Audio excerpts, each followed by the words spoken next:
Hello again.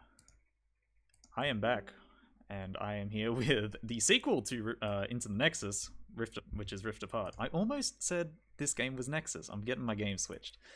But yeah, this is Rift Apart. This game released a month ago, and I am extraordinarily lucky to present this in such an early stage of the speed game, and I'm really excited to show it off. It is a fantastic speed game so far, and there's a lot you can do in NG+, and I'll obviously explain that when we get to it. But yeah, this is New Game Plus. We have all of our weapons at max level, and we're just going to be blazing through the game as quickly as we can.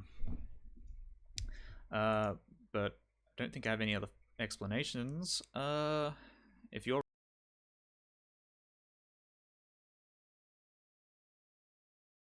ready, we can count down. Yeah, I'm ready to go. Easy. I'll count down from 3, 3, 2, 1, start. Good luck. Thank you. Alright, this is Ratchet & Clank Rift Apart for the PlayStation 5. And this game looks amazing, and it plays amazing. But unfortunately, we get sort of sidetracked or railroaded onto a platform here and some unskippable sort of sections. To explain sort of the basic movement in this game, Ratchet can sprint in this game. So we're going to be sprinting a lot before we get our actual movement abilities, which are the dash and the hover boots, once again. And the main weapons we'll be using is the Rhino, of course. Has a little extra set of features in this game. And we'll be using some debuff weapons, the Topiary Sprinkler and the Cold Front, specifically, and the Warmonger, which we saw a little bit of in Into the Nexus.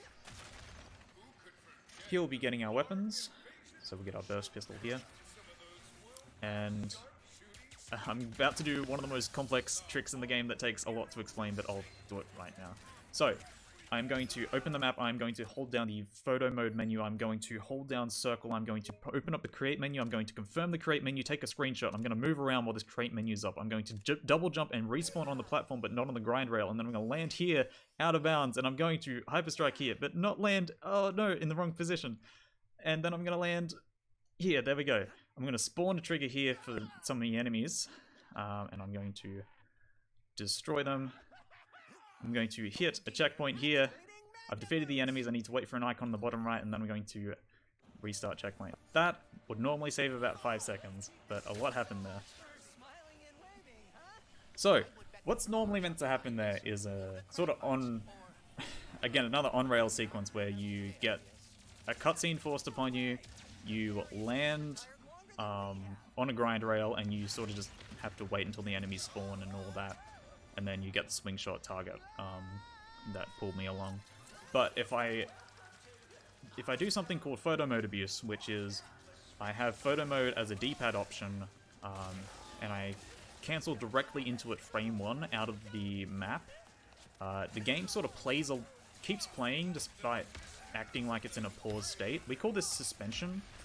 And another side effect of that is we can use the PS5's inbuilt create menu to move around while that suspension state is being held. And so even though some things are frozen, we are able to move towards them as Ratchet. But once we get rid of the create menu, all of these suspended states continue onwards as they once were. So there'll be more demonstrations of that later in the run, but what I did there is sort of just move up around a platform that's fixed in time to skip an on-rail section.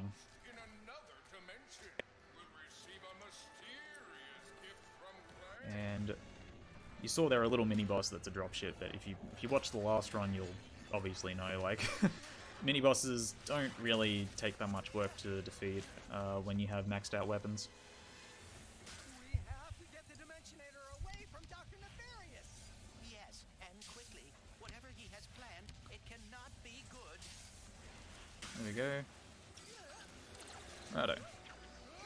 So again, this is still a tutorial section. The game gets a little bit... the game opens up a little bit right after this cutscene here. I'm going to try for a one-frame trick. Nice, I got it.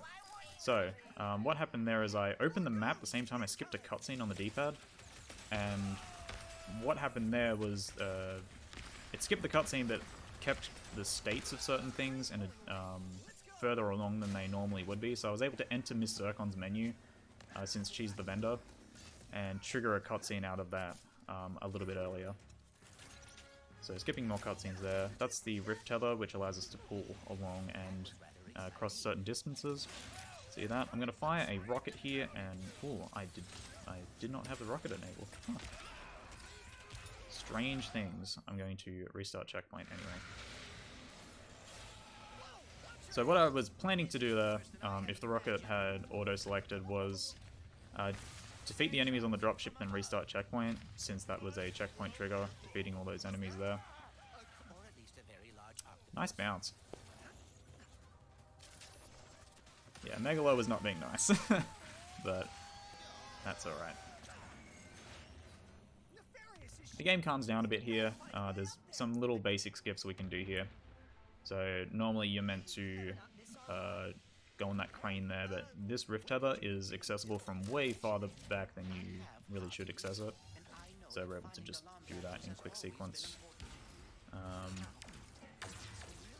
Kill some enemies. There we go. Nice. These rifts are getting out of hand. Nefarious is in way over his head. What is that? Whoa! Hey! Alright. So this section here, we are heading towards our first actual boss, which is Dr. Nefarious. He's taken the Dimensionator from us. That was meant to be a surprise for Ratchet. But he has misused it and caused a lot of dimensional chaos right now. But luckily he's a bit of a pushover, we just need to shoot rockets at him. And that skips a lot of his attack phases. Spawns a few little enemies here, as you can see. Yep, got to 45. Another set of little enemies.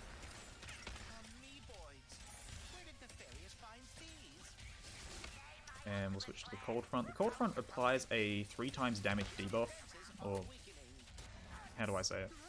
It does 3 times more damage to enemies when you break out of that Cold Snap. So we use that a lot on bosses in particular to do a lot more damage. Are there any donations during this cinematic sequence here? There definitely are. We've got a good handful, actually. We have $50 from Sean that says, "Great work, put this towards the world's hardest game. Cheers." And we've got $25 from Psycho. It says, "Just want to pay my swear jar tax." Well, accidentally swore a few times on my run. Want to also shout out to ASM for inviting me to do this. Shout out to all the runners. You've all done a fantastic job, and giant shout out to those behind the scenes running this smoothly and put this towards the world's hardest game. Thank you. And we are done with this sequence here. Yeah, technically I could still do NG plus AGB. It says the estimate's 2 hours. I could still do it.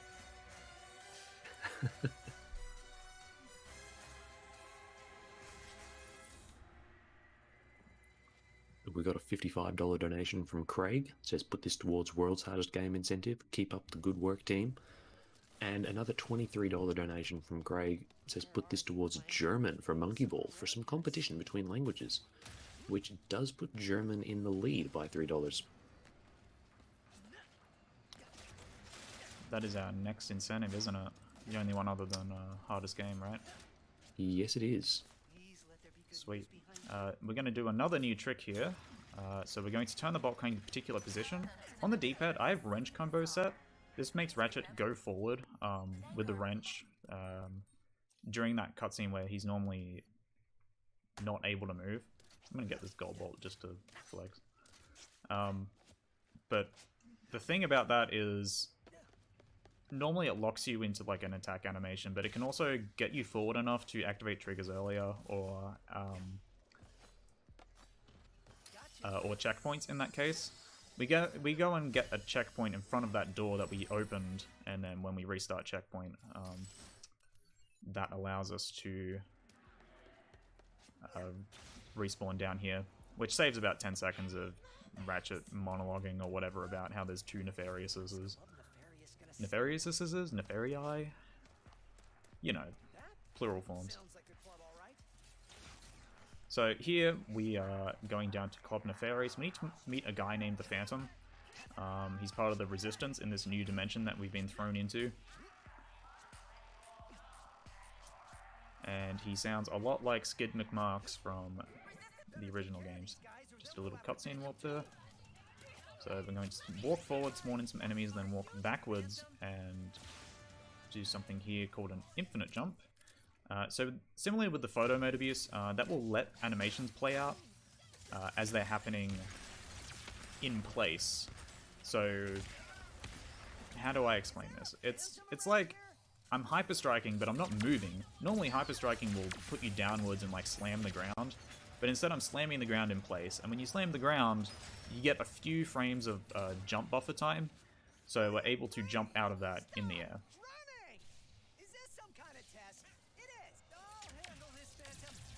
So here, another combat sequence. This is the power of the Rhino. The Rhino spawns objects from different dimensions and does a huge AoE attack. Again, I'm going to get another gold bolt here because why not?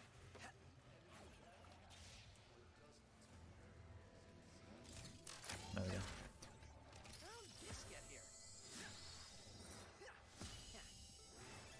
Doesn't lose that much time anyway. Here we get our dash. One of the biggest upgrades to our arsenal right now. So the dash allows us to move quicker. We can dash, jump, then dash again in midair. And that allows us to cross huge distances and also get to places a lot quicker. The more time we spend dashing, the better. It's just a baseline quicker method of movement than sprinting.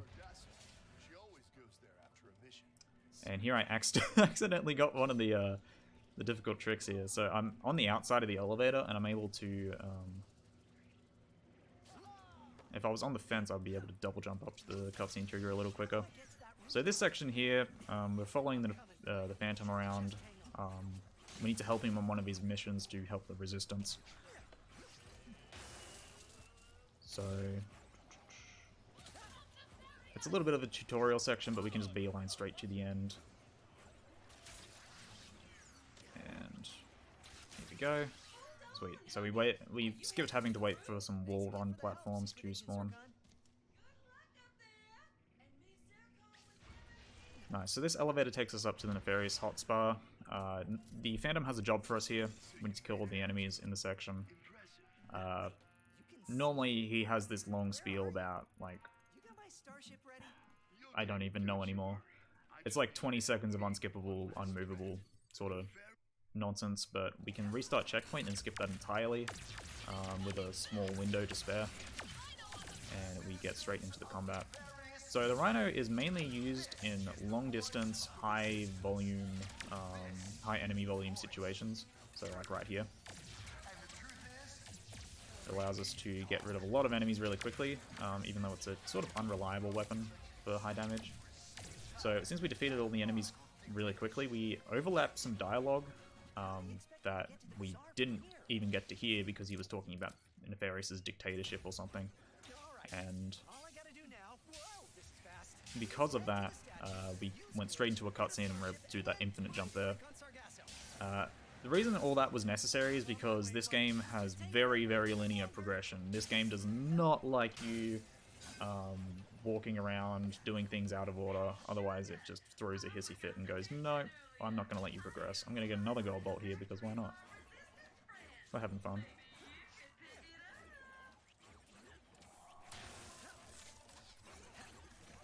The way we try and get around this, albeit to not much success, is trying to just sort of plan out our route specifically around these triggers and attempting to get Ratchet to as few checkpoints as possible to complete the game in.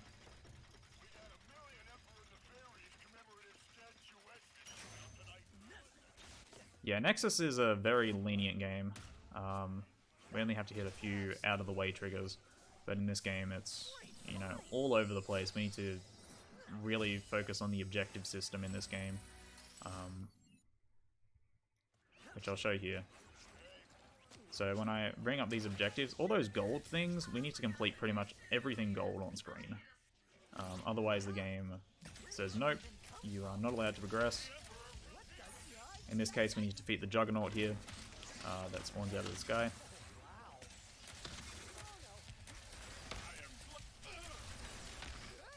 Not again! At least it was a round trip. Come on! Righto, here we go. This is our first glitch section. This is the end of our first glitch section because we can skip all the puzzles in this game. Which means we don't get any of this fun action. I don't know. I like these sections, but they're mostly just walking around as a spider and taking down viruses and enemies. And they're normally around a minute each, so you're not missing too much. Skipping a lot of cutscenes here. So, what happened in that sequence is that Ratchet stole a starship from Nefarious. And this is not actually Ratchet right now because we are seamlessly transitioning into Rivet. Was stolen by Dr. Nefarious, who used it to So bring this is Rivet.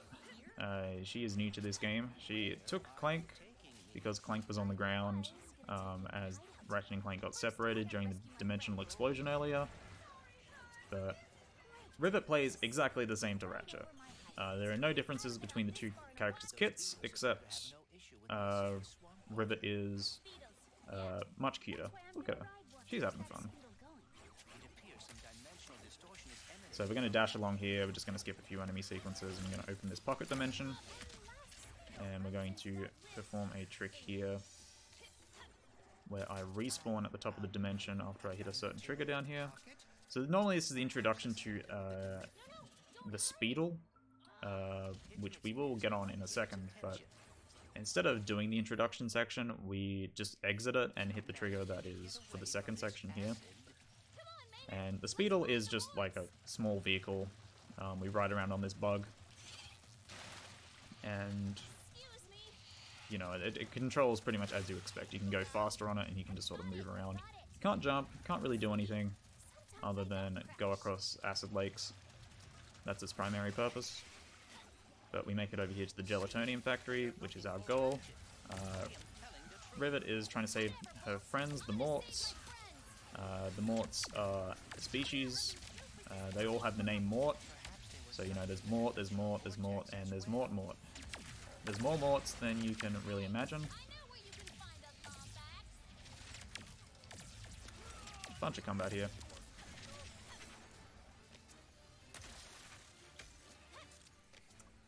And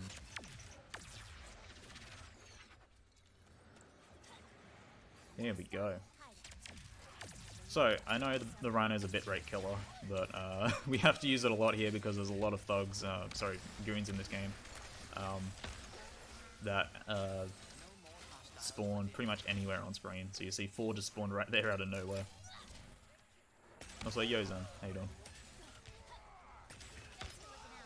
So the basic objective of this section is that we need to lower the bridge and open out Rivet's hideout. The Morts have closed it because of all the goon activity on this planet. So we need to go and open it ourselves.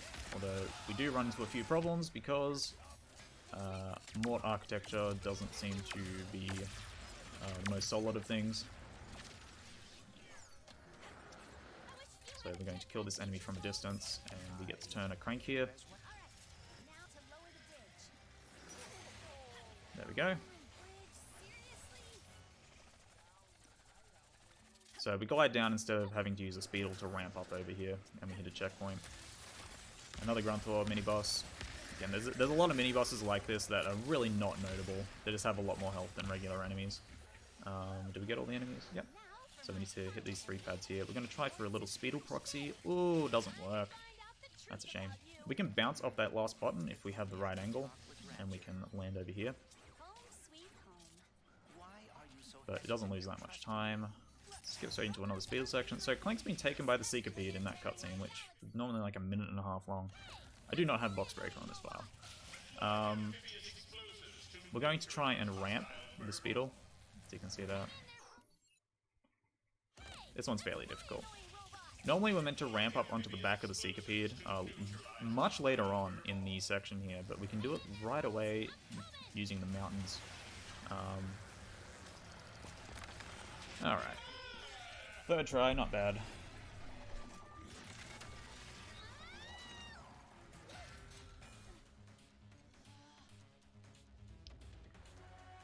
So, Seekapede is our second major boss. Again, Cold Front and Peacemaker makes very quick work of it. We're going to be doing another photo mode abuse suspension here. So what we're going to do is we're going to do that. And you'll see the camera begin to move, right like that. So what happened there is, oh, you're kidding me. Oh well. What happened there is we got stuck into place instead of getting on the Speedle. Unfortunately, we're going to need to do the backup strat here. You're kidding me. Okay, we're good. So, what I was meant to do is shoot the Warmonger at the right time and it would trigger this sequence. The cutscene is still playing in the background, but it's just a white screen. It'll change to normal in a second. There we go. Because you can still damage the back of the Seekapede with the with Ratchet, Rivet's weapons, but it becomes a lot more difficult because you only get a limited amount of time once you're off the Speedle to shoot weapons before it fades you out and takes you back. Which again, you saw the animation there of it fading to white. So you only have about a half second to shoot your weapons. But luckily, since the Warmonger has splash damage, we were able to trigger that second sequence of the fight.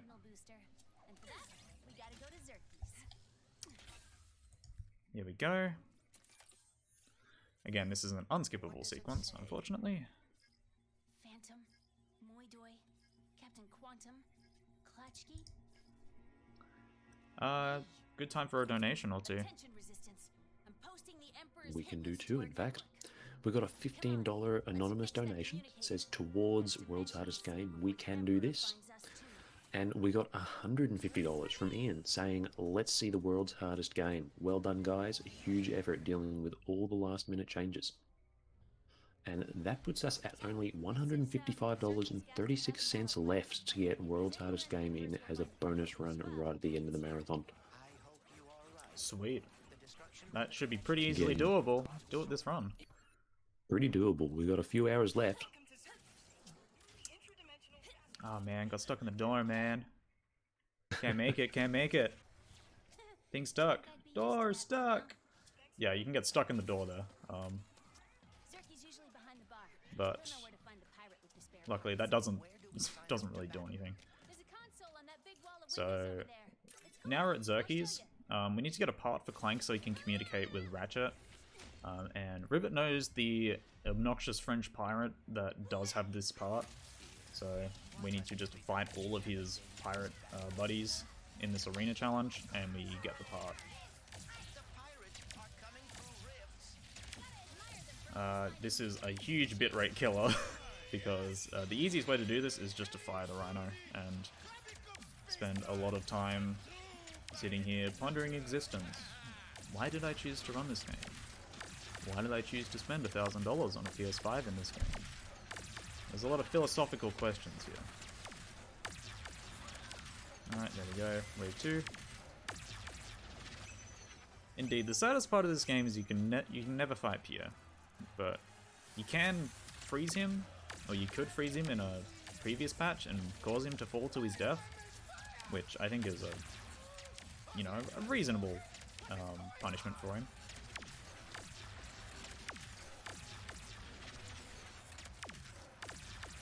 Yeah, all these small enemies here. We get a mix of big and small enemies in this wave here. This is pretty much the biggest lull in the game when it comes to doing interesting tricks. Because, again, there is nothing we know so far that can skip this arena. Early days, I know, it's only been, 37 days since this game came out. But with all the knowledge we have so far, it's going to be really hard to skip this arena at any point. I might sneak another donation in real quick there. Yep. Yeah, $10.62 specifically from Clock District. Let's smash out World's Hardest Game and throw this donation towards it. Need to get that total back to 69 cents. Can we get a nice in the chat? Very nice. Hopefully end on $69 as well. Alright. This arena is almost coming to an end.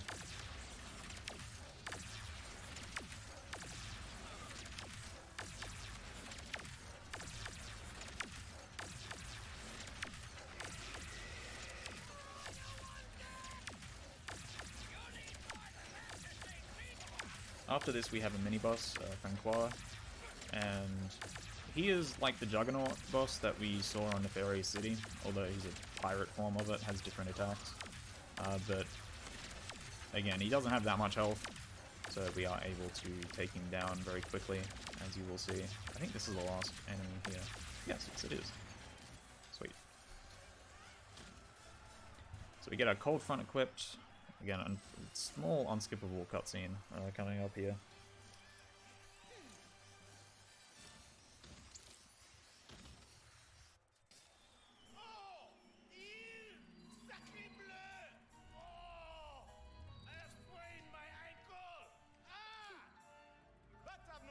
So the thing about damage in this game is that it will multiply depending on the debuffs you have on the enemy.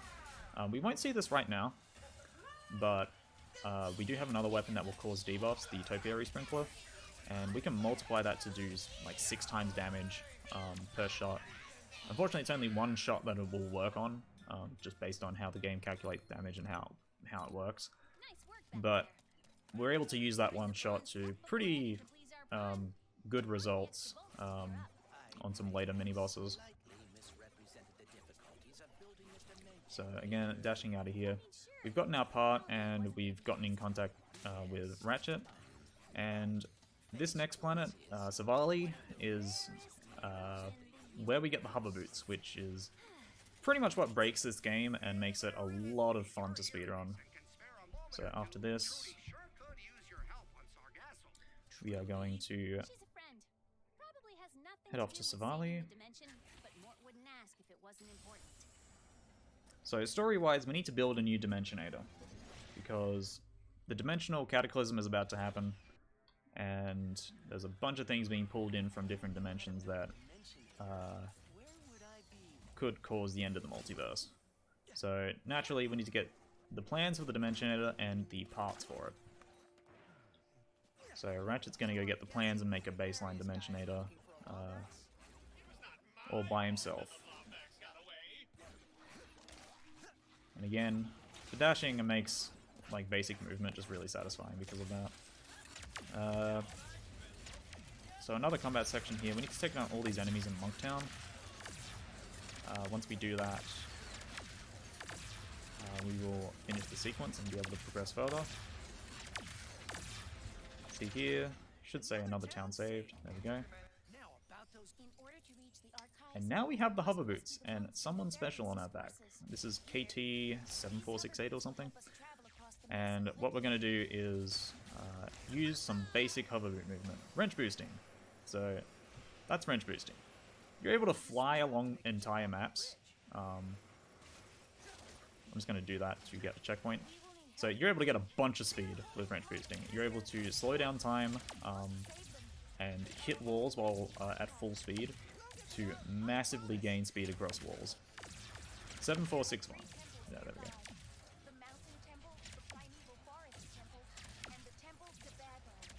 So our current goal here is to free some monks that have been trapped in platforms around the temples in this this wasteland here. There we go. Thank you, Ratchet. Happy to help. And kick nefarious trooper butt. Nice. 2 more temples, and then we have to do a final section.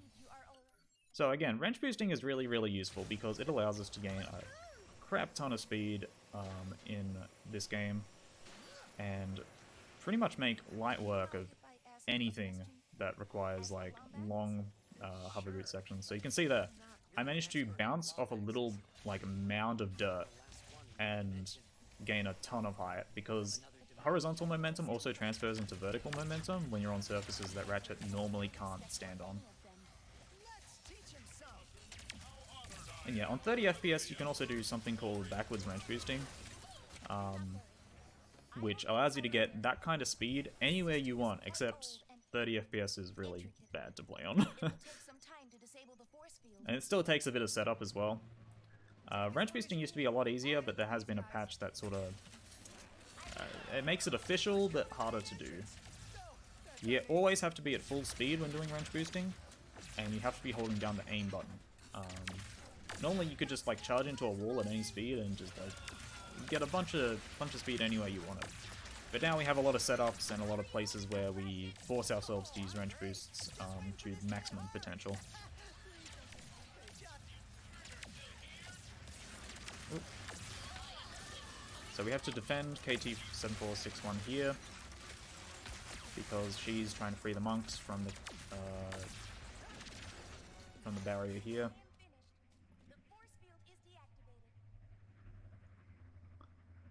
So that's Temple 2 down. We are on to our third temple. I will try a specific wrench boost here, but I'm not sure if I'll get it. This is something that I sort of only learned yesterday. Shoutouts to Aussie. There we go. And you can see just how quickly we're moving. Like we're going like 10 times the speed of a normal hover boot here. So we land down here and see Gary, our boy Gary. And we have to climb up this mountain temple. We could make it to the top of the temple already, but again, this game has very, very linear trigger sequences, and we need to traverse up all these checkpoints. So it gives you a timer, but the timers are really generous. You can just sort of like cruise along and beat them. I'm also wrench swinging here because that gives you a little extra speed while hover booting. It's temporary, but it adds up over a few seconds to save a lot of time. So we are going to skip a little bit of this section here though. We're going to wall bounce and then... there we go. We're going to not go through the gate here. So not going through the gate keeps the timer up. At 15 seconds, Ratchet will say a bit of dialogue. This bit of dialogue will overwrite whatever's currently being said. So, time it right, here we go, there we go. So, Kit's piece of dialogue there takes like 7 seconds or so, talking about the Zeta virus. Luckily, that bit of Ratchet dialogue immediately overwrites it and allows us to enter the glitch console.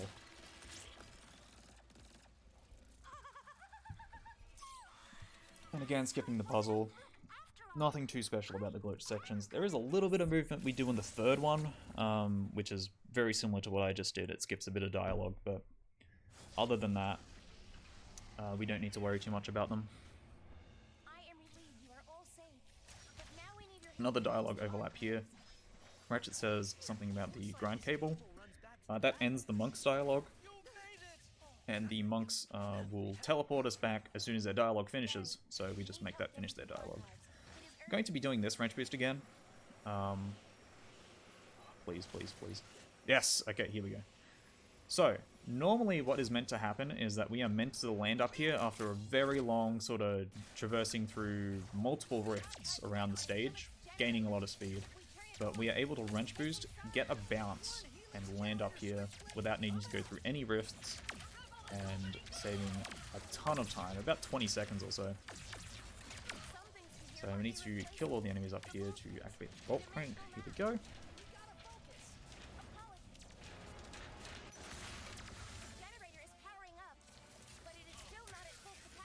So 2 mini bosses up here, 2 more juggernauts. You get that one.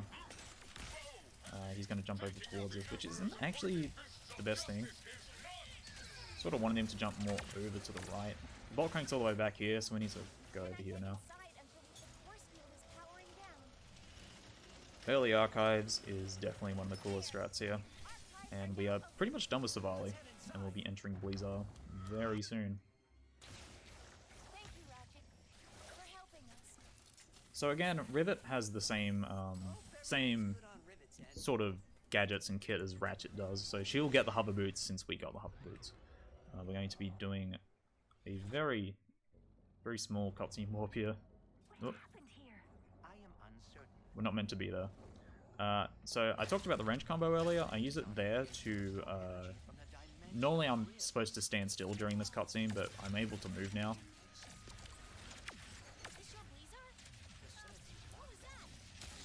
So I killed a lot of enemies off screen, which hit another trigger that allows us to go through this portal here. We're going to stand back, get full speed, and boost around here. And that pretty much concludes the only section of mega ramps we have to do in the game, thank God. So we lower down the walls here. There's a cutscene here where we get introduced to a bunch of new enemies, the Vroom Goons. We can jump around a death barrier and just hit the cutscene from the back, which was patched, but they sort of left that hole there just for speedrunners, I think. So thanks Insomniac Dev, whoever did that. And we kill a bunch of enemies on this platform here and jump along. So defeating all those enemies and standing up there is a trigger. So that's why we need to just stay up there and kill the enemies. We can land over here at the mining hub. Again, we're using the wrench combo, locking onto this, and now we can move during this cutscene. So now we're off screen. I don't really know where I am. Hey, Rivet. Okay, she's over here. And we're going to jump down to an elevator. Indeed. Nice. For example, the average miner spends How you doing? 72% of their life underground. We're meant to be completely still during all of this, but because of that discovery and moving between dimensions with the wrench combo, we are able to move around during that cutscene. And now we can go straight to the Chief Engineer here. Chief Engineer wants us to find 3 science spots. We go this particular route, and we do this out of order, or a little bit unintended. So we normally fall down into a cave and have to do something in the broken dimension, but we can climb up here and hit the trigger for Science Bot Bob right here. Because all you need to do is hit one checkpoint in front of the cave and the other checkpoint at the top of the cave. And here with Jim's a really easy bot to get to, so we can just hit the Blizon, enter the broken dimension, and hit the Blizon here into the actual dimension. And that's Jim. So we're going to do a small wrench boost there that I totally improv'd and have never practiced. And I just jumped over to the third bot, Science Bot Sam, and we just need to return back to the Chief Engineer. There's a lot of little things you can do there. This game rewards having style and your own sort of way to move. Which Science Bot is best? Well, Jim's your best friend, so it'd be pretty cool not to say Jim.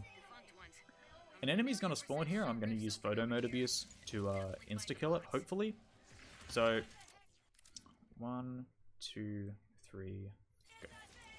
Yes, okay. So, what I did there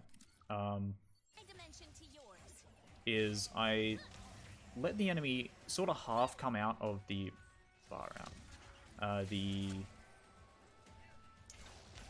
half come out of the portal.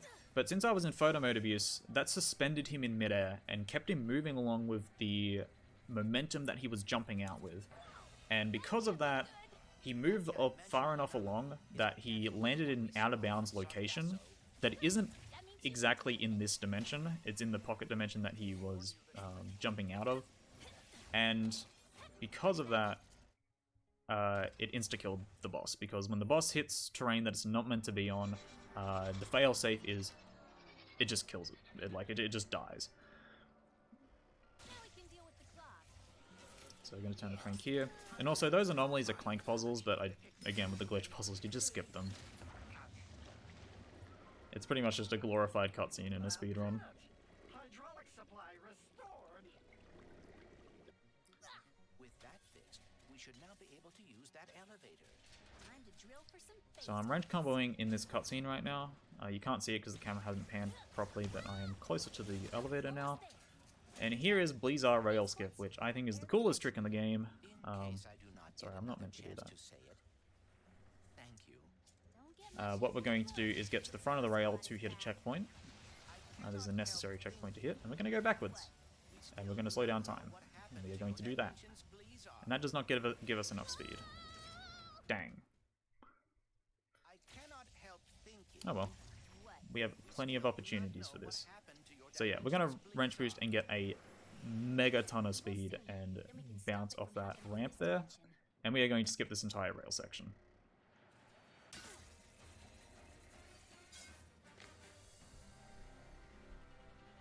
So that is the power of wrench boosting. You are able to pretty much go anywhere you want as long as you have a flat surface to wrench along and any sort of curved surface to gain you a lot of height.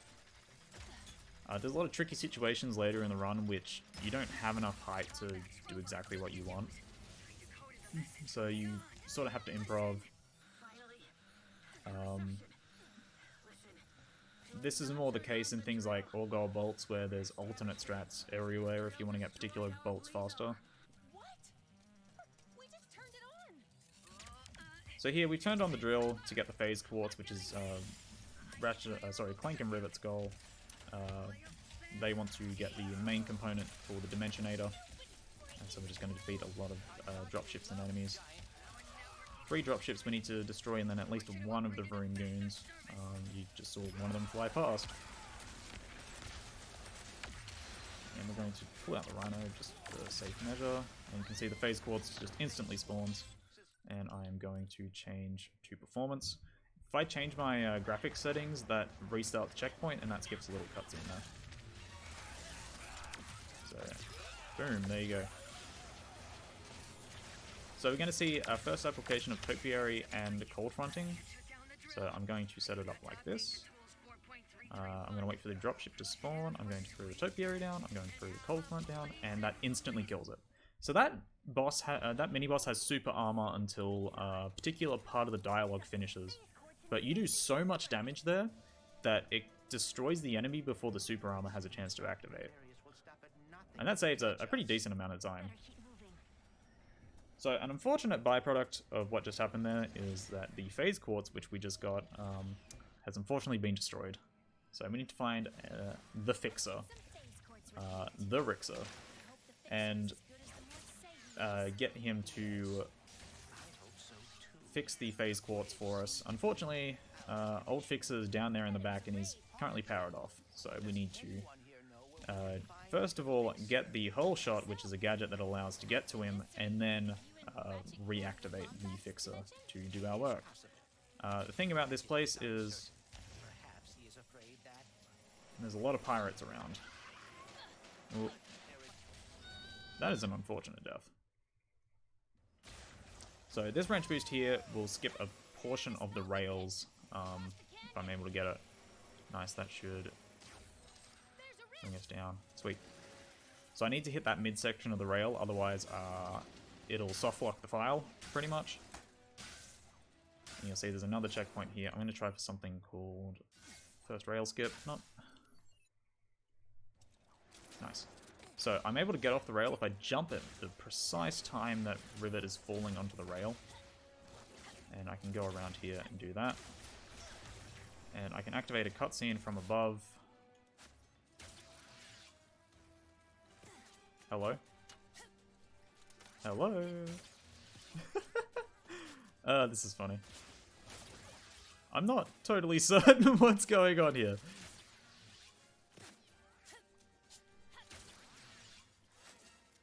Rivet, are you okay? My friend.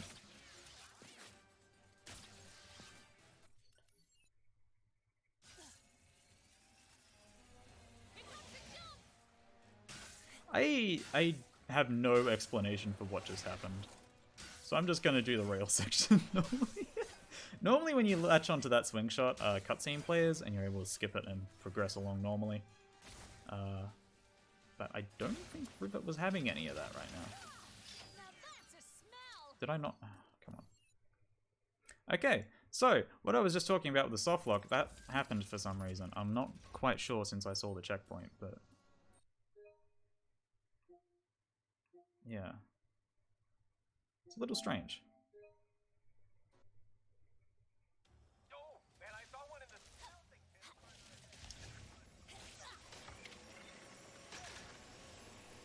Well, that's unfortunate. I will be a little bit safer now.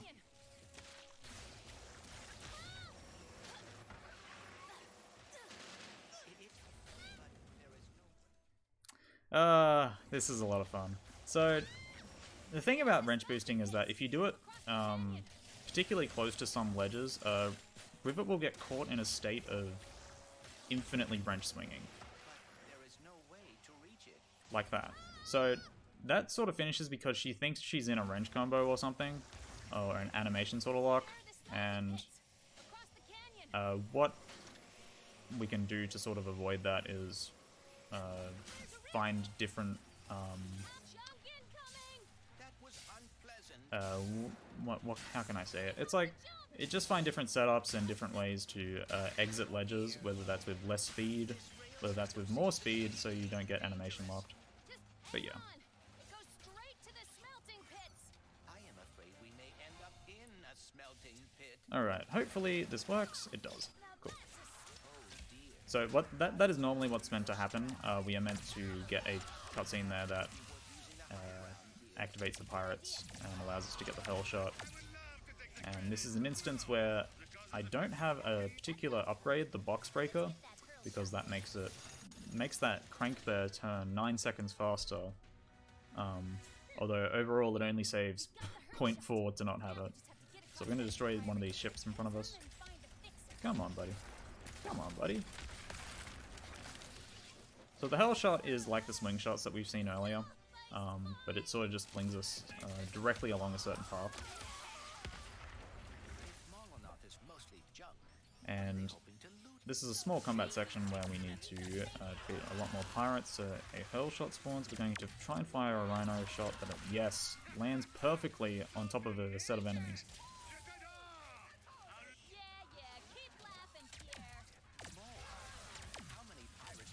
So my goal here is to do enough damage so that I defeat all the enemies while the dialogue is still playing. Dang. So that, are you getting tired Rivet? The dialogue? If you're quick enough, that won't play, but it's like a very short window. So I'm going to enter photo mode here and do photo mode abuse. This suspends the enemy that you're seeing right here, exactly where he is right now. So he's currently above the abyss, and then he just fell to his death. Because the ship is always moving, but the enemy in that sequence was not moving. He was actually about like 30 feet behind us. Oh well. Didn't get this wrench boost there, but that's fine. Hellshot isn't that much slower. We're going to be doing a very similar thing here. I'm going to be spawning a set of ships with a mini-boss on it. Like that.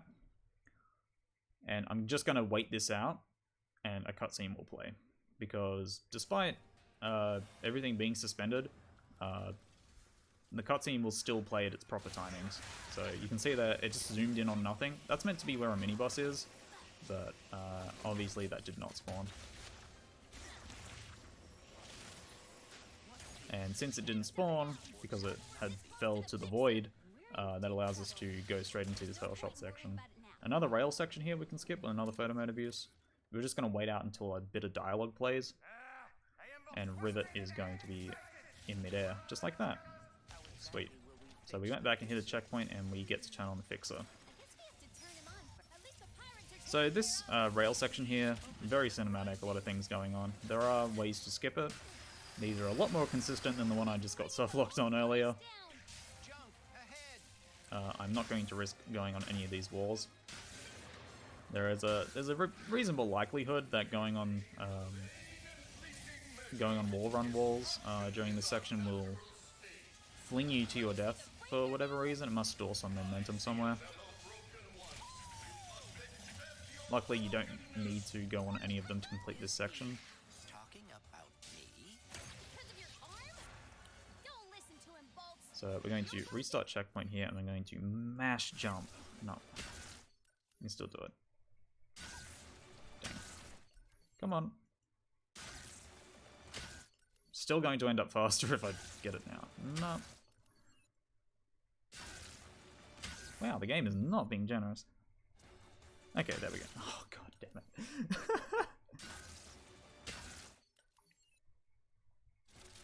it. Okay, there we go. So we fall down here, and this opens up to the second part of the rails. We're riding on this backwards. We hit a checkpoint here, and we can dash off and rip tether ourselves up here. And again, We fall off this rail by restart checkpoint jumping off. And again, we're riding this one backwards as well. Hit another checkpoint and dash down here. And we get to swing on this hole shot a lot sooner than usual. So the purpose of that is to just prevent a lot of slow rails that we had to go across. And we just hit pretty much the bare minimum there. There were necessary triggers that we needed to hit, and we hit all 4 of them.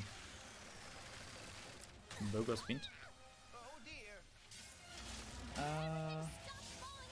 Yeah, that's the end of this section. Are there any donations? There is one, yes. We have $75.05 from Matthew. It says, let's end this with the world's hardest game.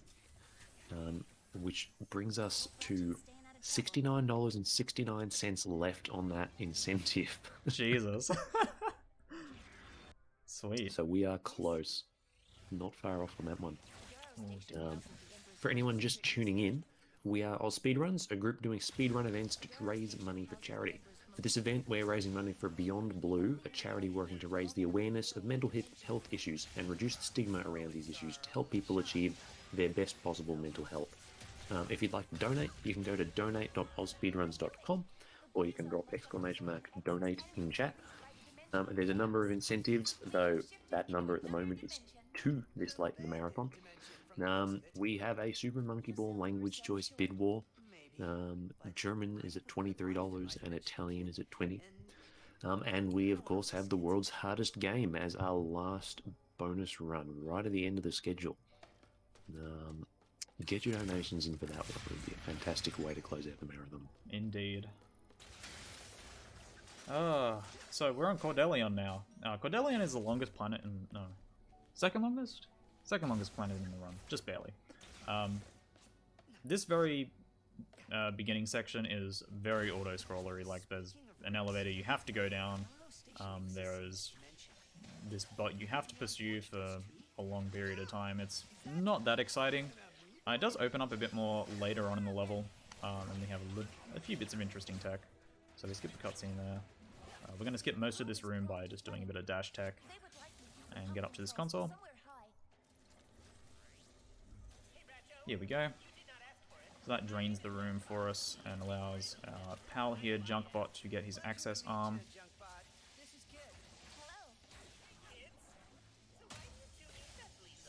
So the basic sort of premise of Cordelion is we need to build the Dimensionator. We have the blueprints for it, but we need to access a forge to build it. And right now we're in between 2 dimensions trying to make our way down to the forge. And as you can see, it is very linear right now. We are in an underwater base, so it's not as open as Savali was with all the canyons and cliffs and all that. That allowed us to get a lot of speed and height. Dang. Doesn't waste that much time to fail this, but... Oh my god.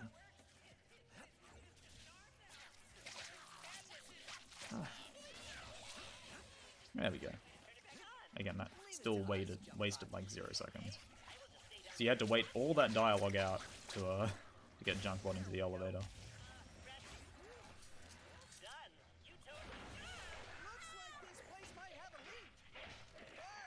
So that's Juice. He's a fun guy.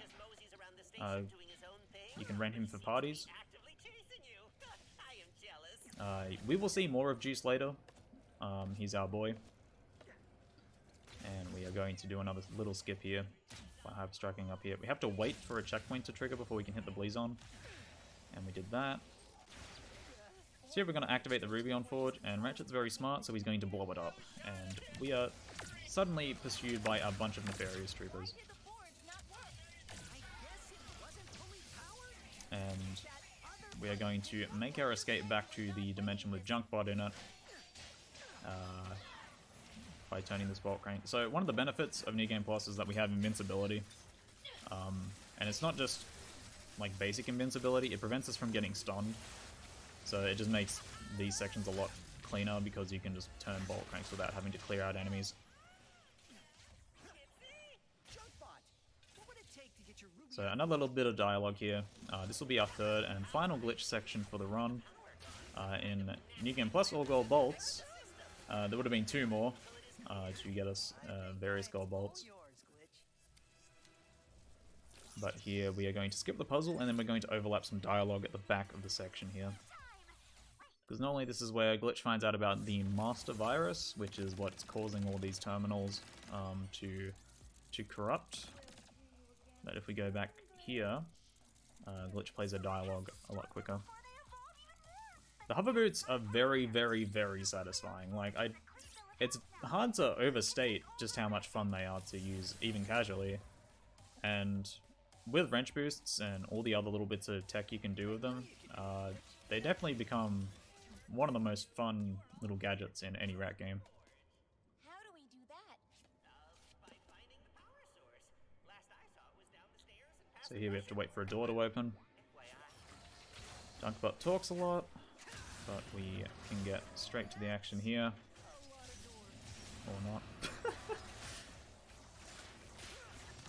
must be where they So now that we're in this lower section, the biology division, and we're trying to fix the forge in this dimension, Juice is now able to track us, and well, if you're in any percent, he would be able to damage you. But right now, again, we're invincible. We can't be stunned, so he's more just a cute annoyance. Only place left to look is through the We have to open 2 locks here to make sure the door for the final section of this ruined dimension opens. And in this one, we just need to clear out a bunch of amoeboids. Like that. We'll restart checkpoint after this, since that spawns us close to the front of the section for lock 2. There we go. So lock 2, we're meant to bait Juice around and make sure he can't damage us while we're turning a bolt crank. However, if we do that first lock, the left lock first, Juice spawns in a little later. So we can turn the entire crank without him even getting close to us. So we can restart checkpoint again, and we can go straight through the door without really coming into contact with Juice at all.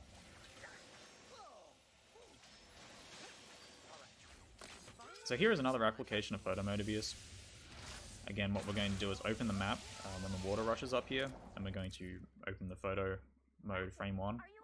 So you see a checkpoint happen there, and I'm able to use the hover boots underwater.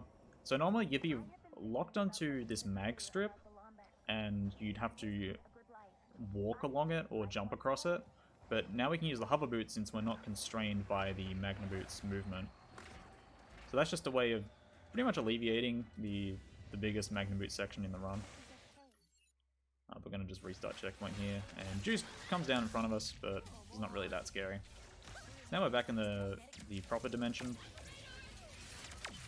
and there's a bunch of enemies because, again, they're still looking for us. We blew up their Rubion Forge. Of course they want us to... Of course they want us to be reprimanded or whatever. But, again, the Rhino has a huge AoE to it, so mainly we're aiming to shoot it where the enemies are sort of supposed to spawn. There's a little bit of leeway. In this dimension, we find out that the power source all along has been Juice, the person we've been running away from. So we help the Juice of this dimension meet the Juice of the other dimension.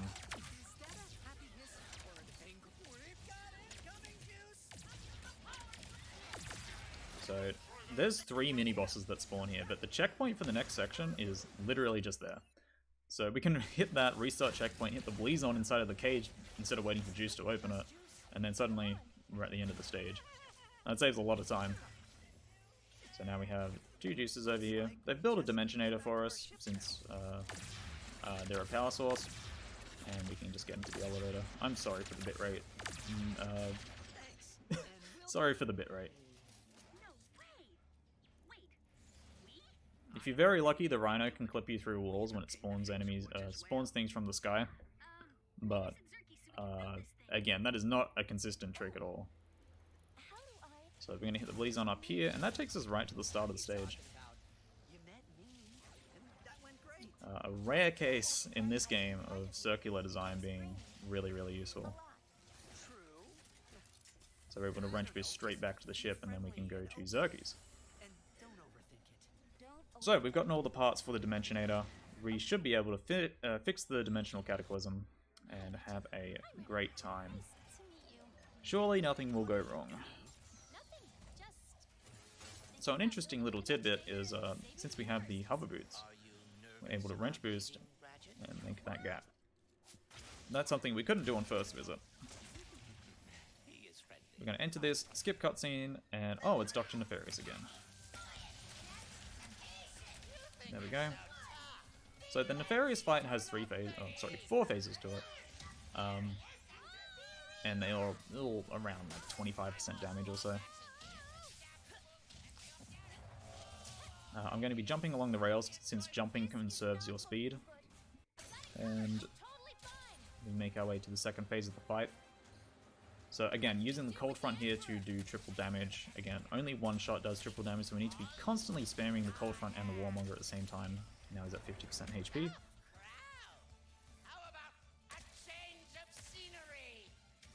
There's a lot of talking going on because we're sort of progressing through the game really quickly.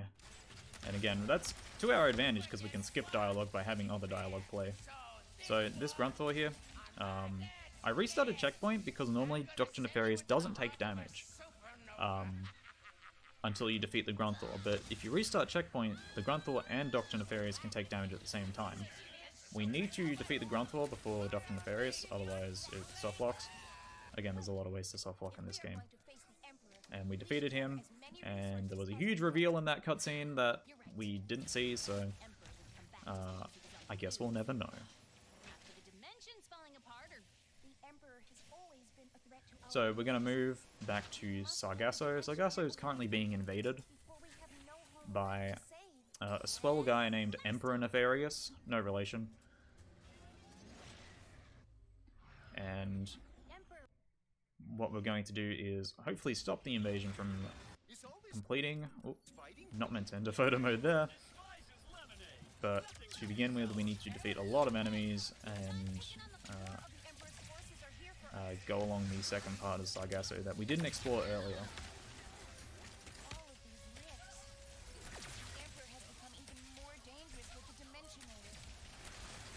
So you can see here, a lot of enemies come out of this. We're going to restart checkpoint after we defeat that enemy. And that takes us directly into a cutscene here. We can skip the cutscene, skip some wall running, and go down to some other checkpoints over here. So we attempt to beeline to as many quick checkpoints as possible, but sometimes that's really not that easy to do because the game wants you to go to specific places first. But in this case, we just need to defeat all the enemies along our path, and we should be pretty much fine. Again, do that.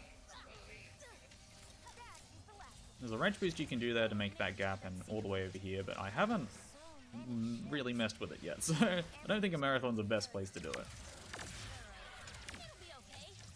So more enemies here. There's going to be another potential Juggernaut insta-kill if I... That happened a lot quicker than I thought. Oh, he spawned over there. Oh well. That's unfortunate.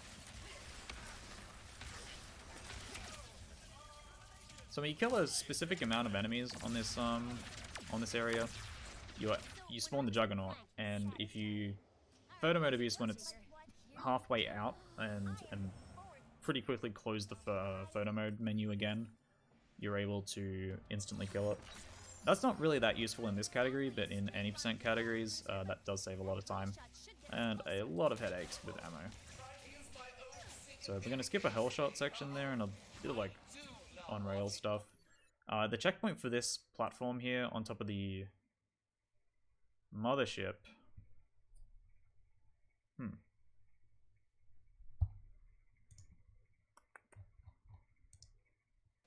Okay, I was getting worried there. So that black screen is something that can occur.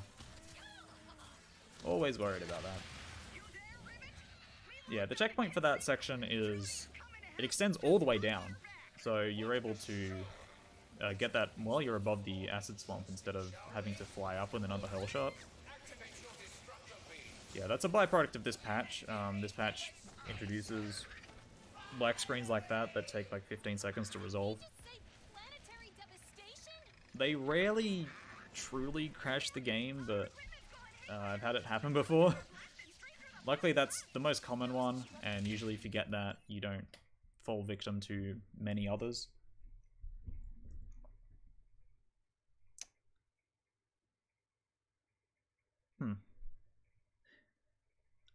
You know, I say that, and then this one happens.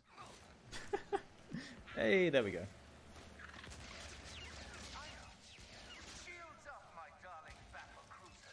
But yeah, this is patch 1.04 or something. Whatever it is. I don't even know the patch numbers anymore. It's been like 3 weeks since we got one. So, this section here, we defeat one of the ships without the shields up by just shooting at it, but now we have to throw bombs at it because Emperor Nefarious only thinks of good ideas after one thing has failed. So now all the shields are up, but we can just throw bombs at it. And we have a specific bomb route here that gets all 3 of them in quick sequence, just like that.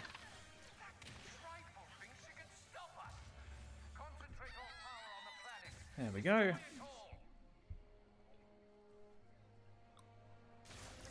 So we're done with Sargasso. We've stopped the invasion, and now it's onto our dollars. So the pirates we talked about earlier, this is their home planet and home base. Our good friend Pierre is lining up for execution right now. And honestly, I'd love to see it happen, but unfortunately we need to save him because he has the only information regarding Captain Quantum, a person we need to warn about Emperor Nefarious's many evil deeds that he's about to do. So we're going to defeat these enemies here, get a checkpoint. Got it? Okay. And if I'm lucky, no, there is a wrench boost I can do here that's really cool, and I really want to get it.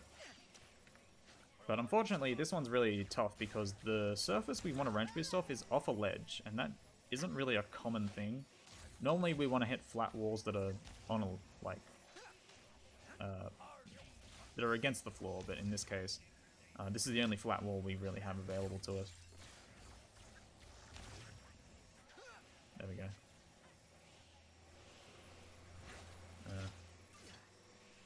That works. That works. There we go. So now we're on top of this cave that we're meant to defeat a lot of enemies in.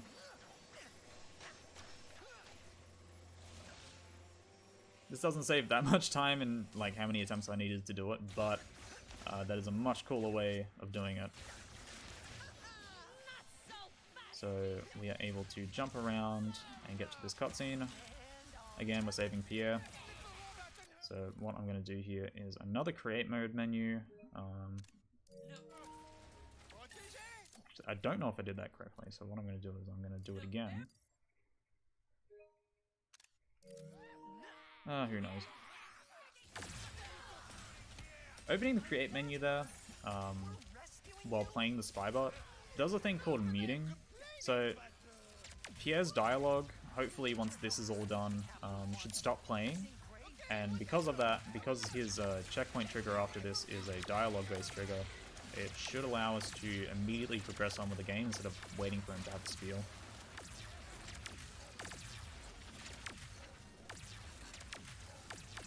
A lot of these tricks are very finicky, but we are good now. Unfortunately, the muting didn't work, which is, you know, it's whatever.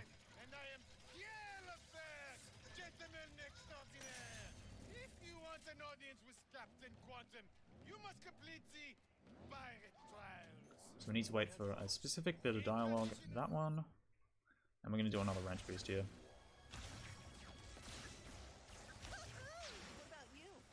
Oop, that one wasn't quite good enough. I need to slow down.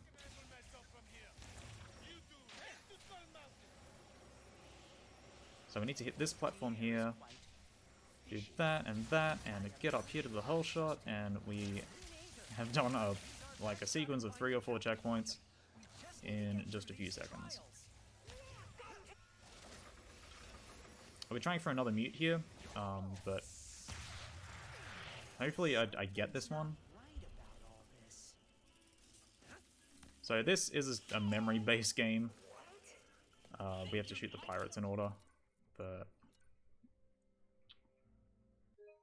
we'll do that.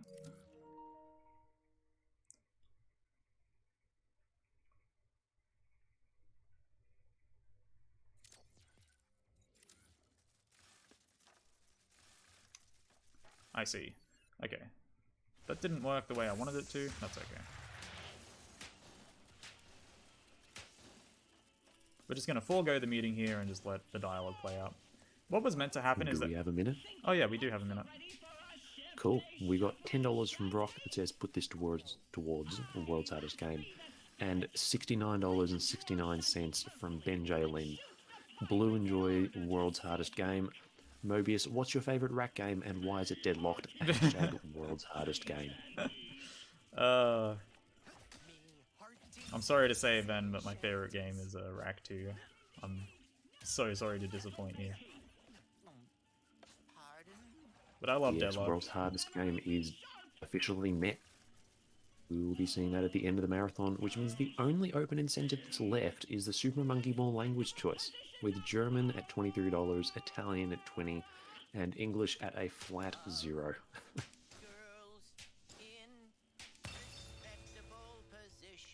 Good work to everyone. That $2,000 is a lot. It really is, and the grand total so far is at $13,585.43, which is a phenomenal amount of money. Fantastic work, everyone.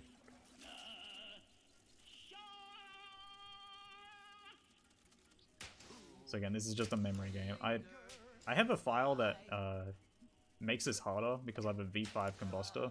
You're not meant to level up the combustor at all. But since it fires 3 shots, it can accidentally hit one of the pirates that aren't meant to be hit. Which just makes it a lot more precise to shoot. And I don't know why I set up the file like it, but you know. I didn't know about this until I had already done it. Nice. So we hit the checkpoint there from underneath. That skips an elevator that takes about 25 seconds or so. That's the reason we went out of bounds to do that. In particular, it just put us closer to the elevator.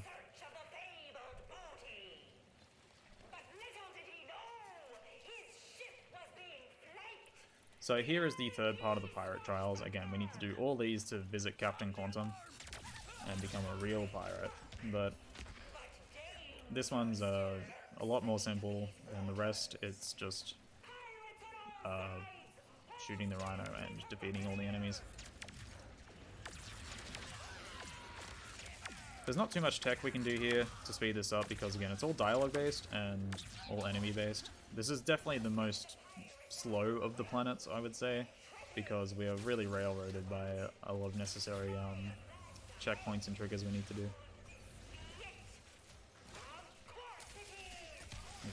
Need to wait for that enemy to get out of the water.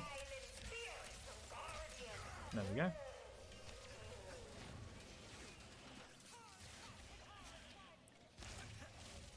So this bolt crank here is the objective of this trial, but we can't turn it until all these puffwoods come out of the water. But we can defeat most of them by just shooting at the ground. There we go. We're going to restart checkpoint here. That puts us up to the armor piece that you can see up there. And it also allows us to hit the elevator trigger that is to our left.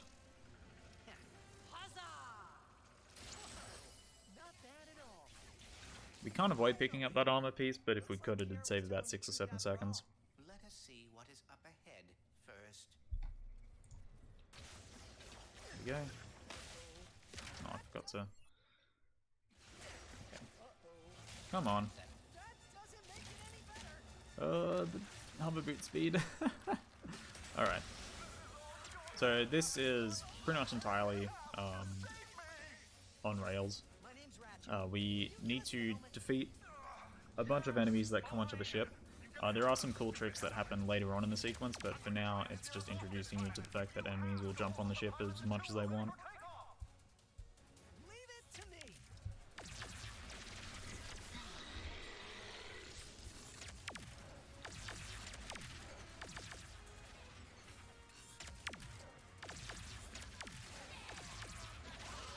So the weapons in this game, since we only use 4 of them or so, it means that we just have them all down on specific cardinal directions on our quick select. But there are other opportunities to use specific weapons, like the migraine for tricks earlier in the run, like the Sargasso Seekapede thing I was attempting to do earlier. There's still a long way to go when it comes to this game in terms of optimizing it. We certainly haven't scratched the surface. Again, it's only been a month, and yet the run is already down to an hour and I think the record's an hour, 25 minutes and 42 seconds or so by optimal. And that's a lot of work that's been done in the past month. The last of them? Well, if I were their captain, I would be regrouping for a counterattack right now. But I'm not anymore. And hopefully, if you don't have a PS5, you should pick this game up once you get one.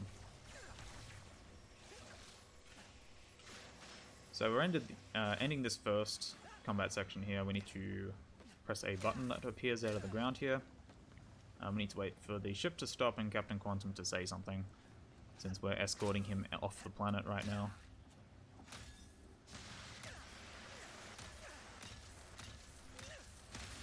Yep, there we go. So we press that button. Unfortunately, we're not able to leave that easily. A bunch of these pirates are still on our tail, and they're about to deploy something called the Plunder Beam.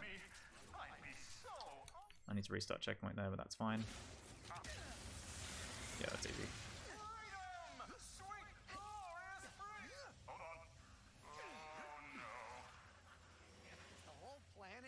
And the Plunder Beam puts the ship in place, and we need to find alternate ways to deactivate it. Luckily with wrench boosting and the ramp here, we are able to gain a lot of height and deactivate it very quickly. So you'll see it comes up here and raises itself out of the ground. So we need to deactivate that on the ship itself. We're going to restart checkpoint here so that all the enemies spawn in the proper place.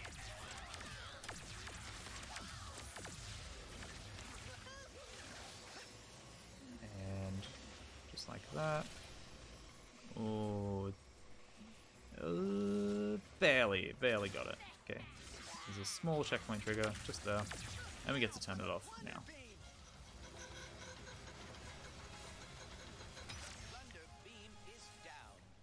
That's one of my favorite little tricks there, ramping up the ship. Unfortunately, that's the only necessary hover boot trick that we need to do on the ship. There are 2 mini-bosses we need to defeat at the end of this, and then that's all for Ardolus. Then the pace picks up again when it comes to Savali 2. Thanks, but maybe we should focus on escaping first before the pirates or the... We'll be long gone before he ever gets close to me.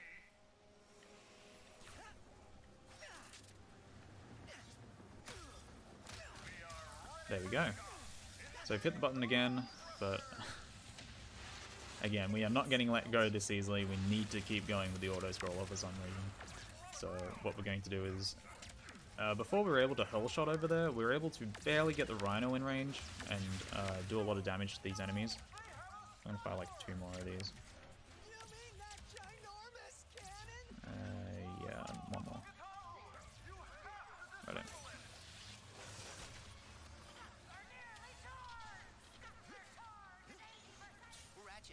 Turn the bolt crank here. We're going to summon Bubbles out of the deep and take down this Scuttler. Thinking what I'm thinking? I'm afraid so. We have no choice. Come on. Alright, so that's the end of Ardolus, and we're on to Savali 2. Saved us. We must let Rivet and Kit know. Wonder what Rivet's up to. So we go back to Xerxes here, and there's a couple of cutscenes here that explain how Nefariouses, both Doctor and Emperor Nefarious, are trying to steal the dimensional map and break the dimensions even further by conquering them. The archives held the dimensional map, correct? So we head back to Savali. This is a section we didn't really see on our first visit because it's one of the pits where extra collectibles are. So they sort of skillfully reuse this to make it appear like a completely new section.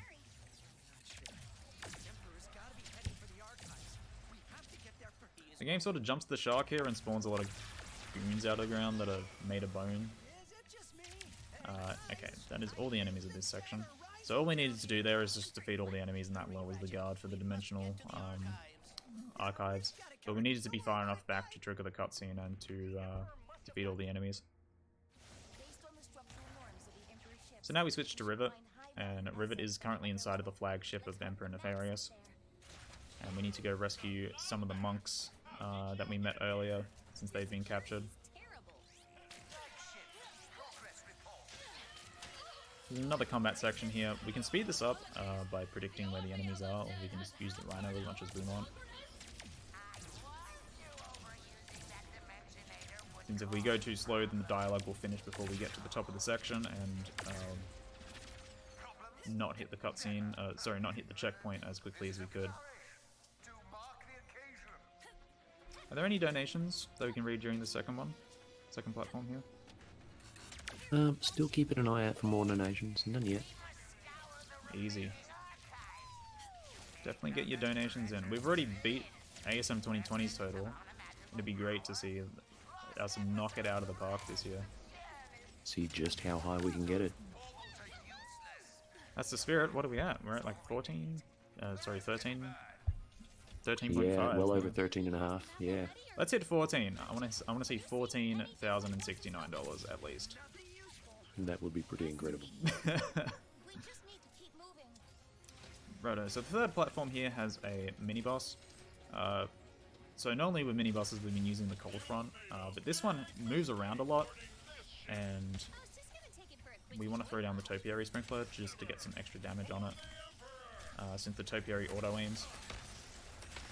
And we can knock him right off the platform now. And that triggers the cutscene for this section here. So we're back as Ratchet now, going to be doing a cutscene warp. There's been a few of those I've been doing, but they're a little subtle. This one's a bit more noticeable. So I'm holding forward during the previous cutscene, and what that does is it moves Ratchet forward while this is playing. And he is currently like right at the cliff's edge. So you'll see right there, the camera is not meant to zoom down that far. You're meant to be where the camera is centered. It saves a few seconds in a few places, although who knows if that's going to get patched out or something. It's very unintended behavior.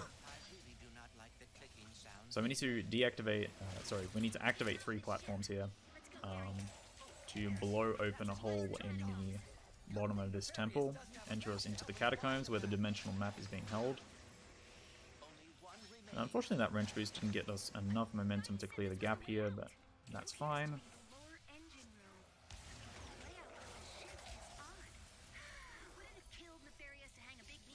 There we go.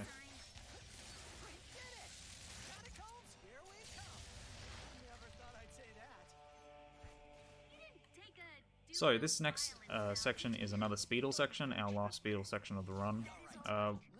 It uses pretty much the same sort of ideas that we were using earlier, such as using terrain as ramps to skip a bit of necessary movement, but there's only one of those in this section since we are able to pretty linearly get to where we want on the Speedle. So right here we'll be going through the first rift here. And a little trick in level design they did. They sort of force you to go forward, or pretend you need to go forward here, but you can just turn to the left and progress later on in the section, since you sort of loop around on yourself. And here we'll try and ramp off this set of rocks. Ooh, barely missed it. It's a little frustrating because the Speedle controls aren't precise. They can be a little inconvenient. And you sort of just need to get like a very decent bounce at least to make it up there. Just like that. So it ramped right off. And that still saved time over doing a loop section there. So I needed to double check there that my quick select hadn't been disabled. There's a bug that can happen in that section. So here I'm going to be using the cold front primarily to do a lot more damage on this ground tour. Another thing with the cold front is that it freezes enemies around it as well, and those enemies when exploded shoot ice particles that do even more damage. So almost at the end of Savali 2, we just need to skip this Clank section here and we will be done with it. Ratchet, Clank, we're planet side. Find the map yet? retrieve the map as quickly as I can. How those Clank sections usually work is that you have a bunch of copies of yourself, like lemmings, I suppose, going along a line, and you need to make sure they get to the end goal of those sections. And so you need to change the way mechanics work in it by throwing orbs in particular movement, like moving platforms and all that, or make them lighter so they fly over fans and all that. They're pretty cool concepts, but since the game gives you the option to skip them, we definitely are going to take that instead of doing puzzles. Start of Zoldoom here is fairly movement intensive. So we have a wrench boost here that we can do. Hopefully I get it. Wrench swings can be a little odd here on those flat platforms. Shame. I might have been able to make that, but I would rather not risk it. Unfortunate. There we go. There's a solid ceiling up here, and we can hit the checkpoint for this section on the ceiling itself. So we can dash straight around over here. I have no idea why that's solid, but it makes getting over here a lot easier. And we can fall down into this prison section. So at the end of Savali 2, Clank, Ratchet, and Kit are captured, and it's only Rivet left to save them. Skip the cutscene here. We're going to be doing another wrench boost very soon. This one is really the bane of my existence. Yeah, okay. So you can see that I did like a little shuffle when I was at the edge of the platform, and that meant I was losing a lot of speed. So yeah, as you can see there. I need a lot of speed to make this gap. It's a lot quicker than killing all the sniper bots, since they take 10 years to spawn.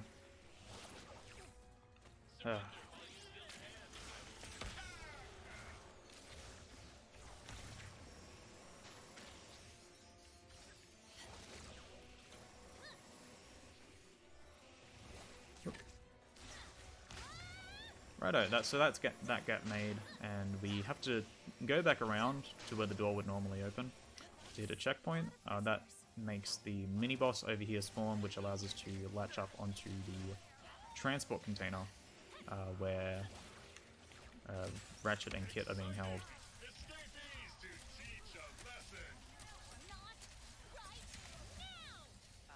I do not mean to. Righto.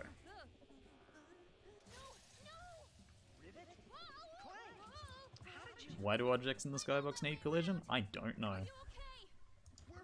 Most of the time, I don't appreciate it, but sometimes Insomniac does throw us a bone and allows us to get exactly where we need to go a lot quicker. Are there any donations? There is one, yes. We got $30 from Queeper. Well done, everyone, on a great event. Push for 15k, let's go. Put this towards English for Monkey Ball, because they need to beat the Italians in something. I don't agree with that. I'm calling on all the Italians in this stream right now. I don't know how many there are. Surely there has to be at least one of them, but you need to defend your national pride. It's only going to be $11 to get Italian back ahead of English now, so...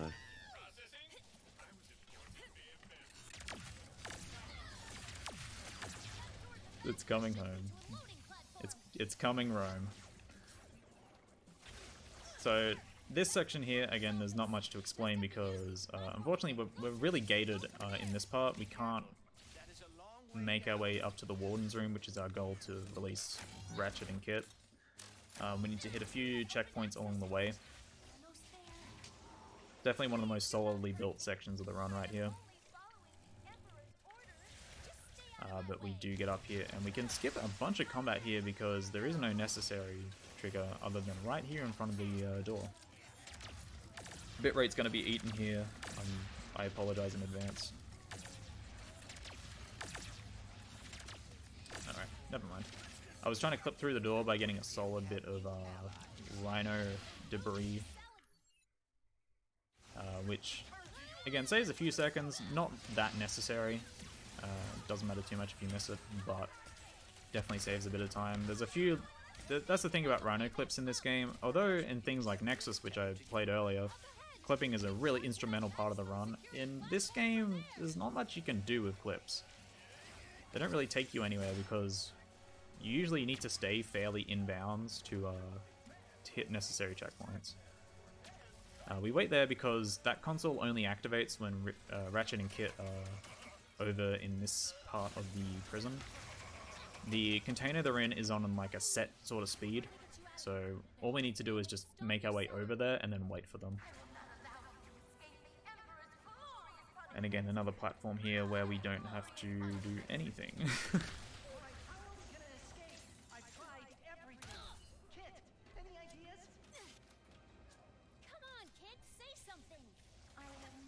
There's certainly a lot of potential in this game, especially if you can find a consistent way to make dialogue go faster. You'll be able to trigger a lot of checkpoints sooner than you expect to. So here we wait for the buttons here to activate, so we hit one button and then we hit another button. Okay. I wait for a checkpoint there because if you go too fast, there is potential that the dialogue won't play correctly, and because of that, that may cause soft locks. She seems to deeply regret it. Now keep moving. Yo, 13,690. Very nice. Very nice indeed. We do actually have an anonymous $75 donation that says, let's get this to 14k. I want to see it. I'm ready to see it. We've already hit world's hardest game. I want to see a bunch of donations during that run. Shot onto that evacuation platform. Definitely, yes. So here we skipped a hurl shot there because taking that hurl shot is that's slower than just jumping along the gap anyway. You don't even need it with any extra speed. You can just jump along. So this is a huge combat section and something that's really the bane of any percent runners, especially. There are a bunch of dropships, as you can see here, that are spawning enemies. We can kill enemies in dropships while they're still flying around. So either that's with a Rhino shot or a lucky Peacemaker shot, we are able to speed up these sequences by defeating the enemies inside of these dropships. See here if we can get one. Oh, nice. I must have gotten that with a Rhino shot earlier, and that spawned these sniper bots. You'll see this one here a lot sooner than expected. So defeat that. There we go. That's not too bad. And you'll see a bunch of these vehicles come out of the sky now. A lot of the difficulty of this run comes in knowing your combat patterns and knowing which weapons to use at what time. And there we go, we are onto the mini-boss sequence. Not quite. I'm going to use the Sprinkler and the Peacemaker here. Sprinkler is good because, again, you don't have to aim it. The Cold Front only has a limited range, which makes it very obnoxious in situations like this where the ships are prone to moving around. As you can see here, we do 10% damage to them every time.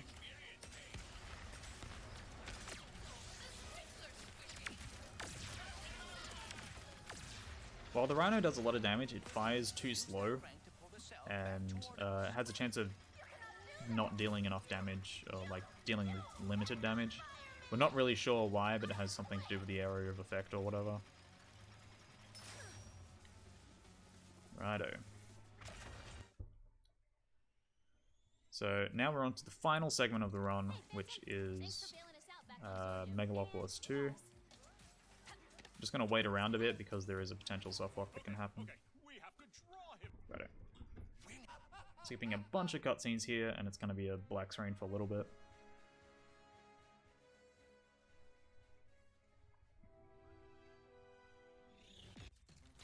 So Emperor Nefarious has invaded Ratchet's dimension since we were in Rivet's dimension all along. And our ultimate goal is to fight with all the goons and the pirates and everyone we've met along the course of this game that you have no idea about because we skipped all the cutscenes.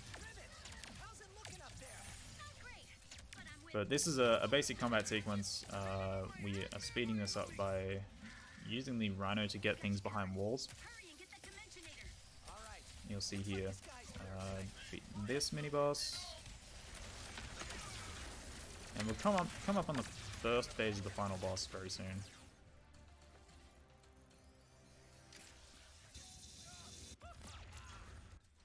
There we go. There's a time for a quick donation before this starts, actually. Yeah, we can squeeze one in because we've got one. We have $50 from Georgia with no comment. Thank you very much for that one. We are less than $300 away from the $14,000 mark. Wow. Let's get it. Let's really get it. So, as you can see Another here... 260 would do it. Nope, okay. Yeah, sorry. So the first phase of this fight is a gigantic Nefarious mech. We barely didn't do enough damage to go into the second phase, but that's okay. That'll do it. So we defeat one of his hands here, and then we get this incredibly creepy effect where he's going to pull his head through a portal right now. And it's kind of just terrifying. Gigantic Nefarious head. If we're lucky... No, we're not lucky. So if you're lucky, you can get him all the way down to 25% HP, which is his threshold, which defeats the head. So we did it in... Oh, that... Huh. Okay, we'll have to do it in 3 then. There we go. Oh well. Only loses a few seconds. Here we go. So this, again, the hands are very easy to kill. They don't have that much HP. And we'll wait for it to come out again. They have random spawn positions, and unfortunately I'm not getting the good ones. That one up there in the sky is very hard to hit with a cold front.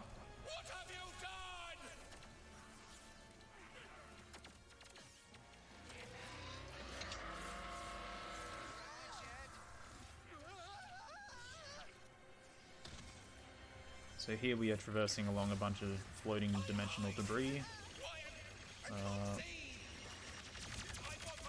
Dang. That's unfortunate. I was trying to go for a strat there, which is a little bit faster. You can go underneath the debris and hyperstrike up onto this area here. But it doesn't matter, that doesn't lose too much. You can go up and over instead. Here I'm going to enter the heart of Nefarious.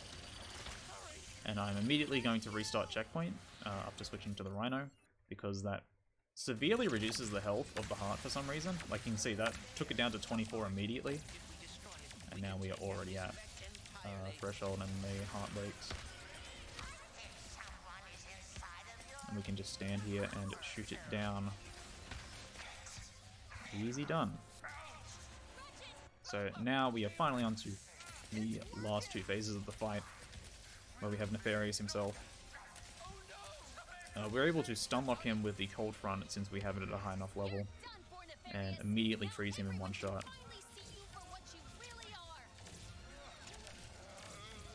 I'm going to be using the Rhino here, and this is really a bitrate hell because of all the particle effects that they decide to put on screen over here. But we pull out the cold front again and the Peacemaker, and we... Yes, okay, so that is the last bit of damage we need to do to Nefarious. However, he spawns a lot of enemies out in the distance, and we need to use the Rhino to hopefully clear as much as we can.